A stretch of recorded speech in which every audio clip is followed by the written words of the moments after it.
তো বন্ধুরা, Sealdah metro station শেষ পর্যায়ের প্রস্তুতি খতিয়ে দেখলেন মেট্রো রেলের জিএম।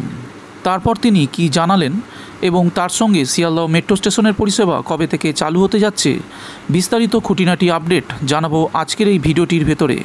তাই সম্পূর্ণ সঙ্গে থাকবেন। আর চ্যানেলটি সাবস্ক্রাইব না করা থাকলে অবশ্যই সাবস্ক্রাইব করে নেবেন এই ধরনের গুরুত্বপূর্ণ আপডেট সহজেই আপনাদের কাছে পৌঁছে দেওয়ার জন্য। তো চলুন সময় নষ্ট না করে বিস্তারিত যাওয়া যাক খবরের দিকে। প্রথমে ঠিক হয়েছিল পয়লা বৈশাখের আগেই চালু করা হবে শিয়ালদহ মেট্রো, কিন্তু সময়ে কাজ শেষ হয়নি, যে কারণে যাত্রীদের জন্য চালু করা সম্ভব হয়নি মেট্রো। তবে মেট্রো কর্তৃপক্ষের দাবি আর কিছুদিনের মধ্যে চালু হবে বহু প্রতীক্ষিত শিয়ালদহ মেট্রো স্টেশন। মেট্রো রেলের জেনারেল ম্যানেজার অরুণ অরোরা বৃহস্পতিবার স্টেশনের শেষ মুহূর্তের প্রস্তুতি খতিয়ে দেখেন। সঙ্গে ছিলেন কলকাতা মেট্রো রেল কর্পোরেশন লিমিটেডের ব্যবস্থাপনা পরিচালক সিএন ঝা এবং অন্য ঊর্ধ্বতন কর্মকর্তারা।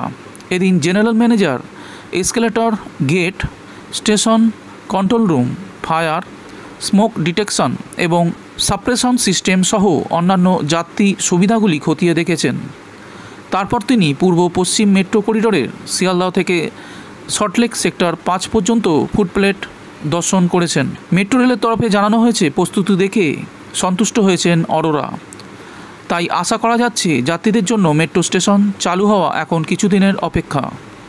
যাত্রীদের সুবিধার জন্য স্টেশনে থাকছে 18টি এসকেলেটর, থাকছে মোট 5টি লিফট, থাকছে 3টি প্ল্যাটফর্ম। যেহেতু বহুযাত্রী ওঠানামা করবেন তাই আইল্যান্ড প্ল্যাটফর্ম রাখা হয়েছে। ইতিমধ্যে স্টেশন সাজানোর কাজ ও ফ্লোর সাজানোর কাজ শেষ হয়ে গেছে বলে সূত্রের খবর।